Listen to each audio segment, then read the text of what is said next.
Hello and welcome along to Sin Bin, the show where we discuss the major talking points of disciplinary matters in the world of rugby league. My name's Rod Studd. Welcome along. Joining us today we have Dave Rotheram on the far left there, the Chief On-Field Officer of the Rugby Football League, and alongside him Rob Hicks, the Director of Operations and Legal at the Rugby Football League. Welcome along, guys. Okay, today we're going to talk about injured players and how we avoid that and mitigate against it, and we're going to look at picking up injured players. It's a big issue in rugby league, isn't it? We've seen a lot of contentious decisions, if you were to believe social media, and the rugby league are big on this. Rob, just explain the general policy here. Yeah, we're big on it because it's become an issue in the sport this season. Until this year, we'd had one or two incidents across the last 3 or 4 years where players who were clearly injured or lay down potentially injured being picked up by players. We'd reminded clubs over the last couple of years about this, and then as this season has gone on, we've seen more and more players continue to do it, despite, I think Dave can tell you, an actual email that was sent to clubs partway through the season reminding them not to do this. Dave, just enlighten us on that, because there is a misconception that players, clubs, coaches don't know what's going on. Just give us the full SP.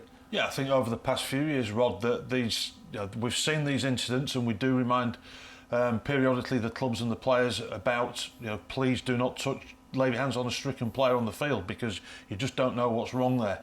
And I think we had an incident in the first couple of rounds of Super League, and I wrote to the coaches at the end of February to say, look, please tell your players under no circumstances must they handle injured players on the ground. Leave that to the extensive teams of medical professionals that we have at games. So that's the job of medical people, the players and the referees. It's not their place to do that. Yeah. We saw there just briefly Sione Matauti in St Helens game against Huddersfield. He was sent off there, Rob, wasn't he? That was a game that was live on Sky Sports, so people will probably recall the incident. So what was the story there? Well, Dave will pick up the on-field bit, and I'll tell you how the disciplinary process worked. So basically what happened was, following the send-off, that went to the match review panel. They reviewed the footage, and they concluded that what Sione had done was worthy of a grade C charge, which is a reckless charge. Partly because, in their view, as he was coming out, he picked the player up still in the tackle, and they weren't convinced it was intentional based on whether he knew at that point he was injured. And I think, as you can see in the clip, he actually lets go of him part way through as if he realises what's happening, and he therefore mitigates what he's done, and that's why it's only a grade C. Yeah. Dave, what's the on-field process there? Because, correct me if I'm wrong, but the video referee would have been involved there, wouldn't he? Absolutely, Rod. And what the video referee can do under the video referee policy in that instance is, where there is some evidence to suggest that an incident is worthy of a red or yellow card, then advice can be given to the on-field referee. I think what you've seen there is a good example of the match officials working together, to keep our game safe. Yeah, and Rob, just to emphasise, the protocol is that a player should assume that another player is injured and not second-guess thinking, oh, he's not injured, I'll pick him up. Just assume that he could be and leave him well alone. And that's exactly right, because what players don't know and what referees don't know is what exactly has happened in a tackle. We can go back all the way back to the pre-season injury which happened to Mossy Masso, and he was injured in a tackle. It was completely innocuous. Yes. And imagine if he'd have actually been picked up by a player thinking something had happened. This is another incident here we've got with Hakim Maludi. He hits a player off the ball, potential head contact, and then he goes over to him and deliberately picks him up. That's why that's a grade F. Not only has he hit him in the head, so he should know he's injured, but he then goes back to the player, seeing him stricken on the floor, and picks him up quite a significant way if you watch. And then he moves him. Now, that player could have had a neck injury, could have had concussion. It's just something that it just cannot be accepted in the sport. This is a hard, fast-paced collision sport, and players get injured in legal tackles. We can't afford for these things to happen. The incident we're now seeing is an incident early in the season, before that reminder from Dave by Danny Levi. This, again, was before anything had happened. This is more intentional. However, if you look, he actually just pulls on the shirt. He doesn't lift the player up, hence why this comes in as a grade C. He then, as you see, moves him slightly, physio gets involved, and he moves away from him. Now, this actually happened on the back of a crusher tackle, so that could have been a neck injury. Now, on this one, this is the fight, and I think the one that's caused most contention. There's an incident involving Hakim Maludi, who gets charged with contact with the head, using of the head, and then some punches by Greg Worthington. He throws punches to the head of Maludi. This is seen by everybody. Those punches could have caused concussion. I accept they probably didn't, but then after the incident settles down, you'll see Hakim Maludi drop to the floor once these players move away from him. Dufresne moves out of the way. He goes on the floor because he probably needs some treatment. And at that point, but off camera, he is picked up by a player who wasn't involved in the incident, completely intentionally, and according to the match officials, picked him up with significant force. That was charged at grade F. Titus Guaze. And that's charged at grade F because it was intentional, there was a significant amount of movement, and the player had definitely, and seen by everybody, had something that could have caused a head stroke neck injury. Again, that was dealt with by the match officials. And I think if you've seen all these incidents, we've seen a number of players sent off for moving injured players. Yeah. And that's the rationale that referees are dealing with. That's the message that went out following Dave's email to clubs. Coaches are aware of it. Players are aware of it. It really has to stop. So has the punishment and the charges become more serious and more strict since Dave sent the email out? Is that fair to say? Because now they're all on warning. I think there's a bit of that when you look at the sanction, not necessarily the grade, but once you have already had an email and you've seen players charged for these incidents, the message could not be clearer from the governing body. People have to stop moving injured players, even if they think the player is milking the injury, because it's not for players to make that decision. Leave that to the experts. And I know that there's been some criticism, and Dave and I take phone calls from club chief executives, from coaches, and I speak to other people within the sport about players milking injuries in order to win penalties.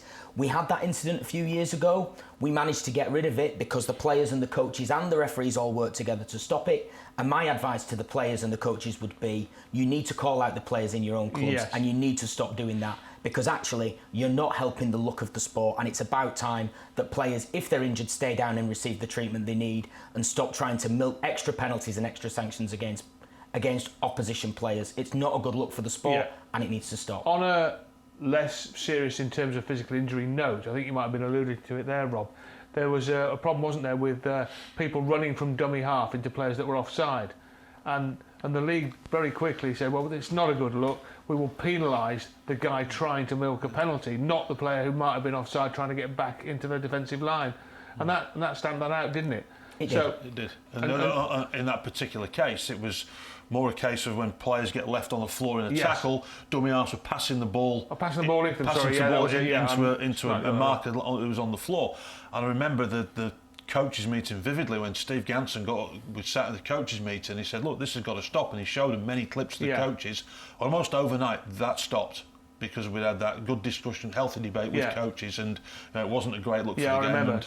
So what you're saying from the RFL is that if milking is an issue, people play acting for penalties, that's down to the players and the coaches to stamp it out. It's not the rugby league's job to stamp that out. Stamp it out yourselves.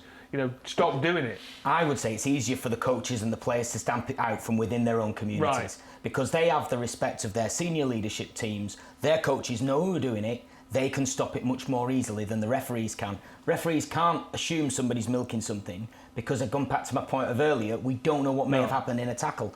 Similarly, the disciplinary panels can't stamp it out, because there is always a possibility someone caught a knee in a tackle. They bang their head on the hard floors because we've not had much water on the pitches.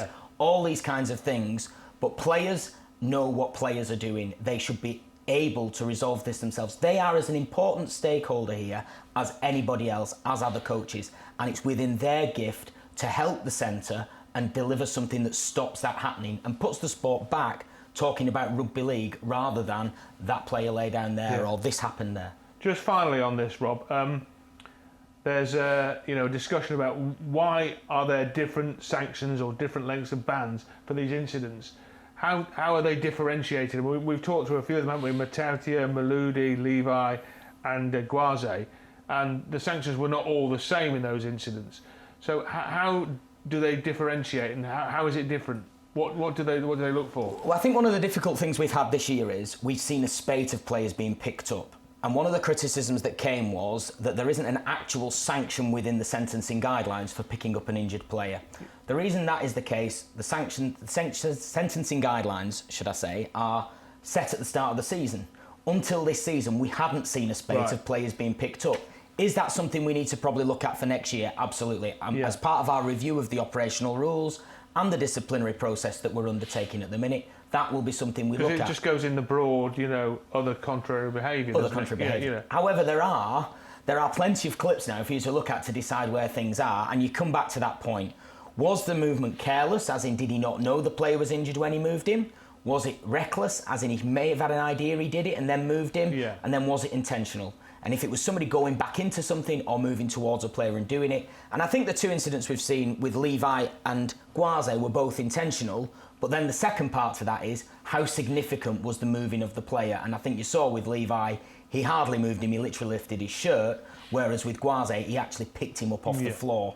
And they're the two factors. So deal with what the nature of the offence was, careless, reckless or intentional. That will move you through the grades. Once you get to an area on that, how significant was the contact and what was the potential injury? I think Luke Gale was one earlier in the year, which was a potential leg injury. Yeah. Obviously, if you move a player who potentially has a head or neck injury, Yes. that's more serious. Yeah. And it's like anything, I think I've discussed this with you before. You can be charged with assault, ABH, GBH and manslaughter, all for one punch, because they can all have very different outcomes on the back of what it is. Yeah. And that, in effect, is what happened on all those clips. Yeah, and well, we know that from the real world, don't we? Yeah. Outside the little closeted world that we inhabit here in the world of rugby league. We know that happens in court cases and police and CPS and so on and so forth.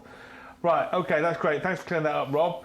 Let's look now onto another headline-grabbing section of bans, tripping. And we've seen a bit of this. We saw an incident this week in Aidan Caesar, but let's go back a little bit in time, I think. Is this an incident involving Brad Dwyer, also of the Leeds Rhinos? Yeah, and I think you see on this one that it's a player reaching out. It's deemed to be a grade A careless trip, because actually he just gets stepped by the player. There's minimal contact, and the player's foot isn't that far off the floor. However, it is a trip.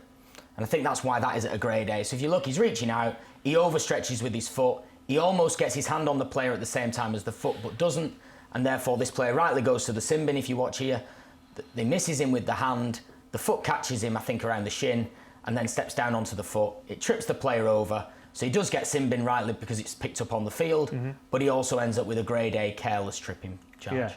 Now, Dave, for people as old as me, tripping used to be one of the biggest no-nos in the world of rugby league. It was a mandatory red card, wasn't it? Back in, going back deep into the 1980s, dare I say it, or 1990s. It's slightly different now, isn't it? It is, and like Robert said there, you'll look at the different levels of trip. This is Luke Gale, by the way. Go back to the other one there. With the Leeds player Brad Dwyer tripping Kenny Edwards, and Brad Dwyer was doing his best there to try and step into a tackle and get close. Now this is the one from the weekend that's caused a lot of interest. This is Aidan Caesar of the Rhinos again being penalised for a trip. Yeah, so you saw Luke Gale, which was a reckless reactionary trip, and that was charged at grade B. Aidan Caesar was charged with an intentional trip here by the match review panel, but last night the Operational Rules Tribunal decided it was similar to Luke Gale. Leeds actually used the Luke Gale clip as their comparison clip last night and made a good argument to say that it was more a reactionary trip from Caesar. There's an argument either way on all of these, but that shows the process works. The match review panel charge at an offence. That's a grade C. You can accept that as a fixed penalty notice in effect. Yeah. What then happens is if you wish to challenge because you think you've got a good argument and you can find a decent clip that shows something that was charged similarly, you can go to a tribunal and let a separate panel decide whether that was right. And last night the panel found in favour of the club. Okay, that's the tripping then. Now this is something we'll go on to talk about, I think, in a subsequent edition of Simbin. But I just want to very briefly get your thoughts on this as a, experienced match official. Aside from your role as Director of Operations and Legal, and that's making contact with match officials. It's been in the news a lot recently. What's the current policy on this, Rob? I know we're going to talk about it in a later edition, but just very briefly, because it has been in the news recently. Yeah, it's become a bit of an issue of late because of a few charges again. And it's amazing how it feels like a contagion across the sport at times. When one person gets charged, I can't remember the amount of tripping charges we've had, and all of a sudden we've had 3 or 4 in a few weeks this year. And then contact with match officials come around, I think, on the back of the Foster push on the referee, and then into a couple of other players being charged in lower levels. The reality is that sport at the highest level has a trickle-down effect onto what happens at grassroots. It's hugely important that we stamp things out at the top level, whether that be abuse, pushing of referees. They're just no-nos. This game has built itself on respect over 125 years. Very similar to rugby union. What the referee arbiters on the field is the final word, and you have to accept it. Does that mean that the referee is always right? No. We accept he'll make mistakes.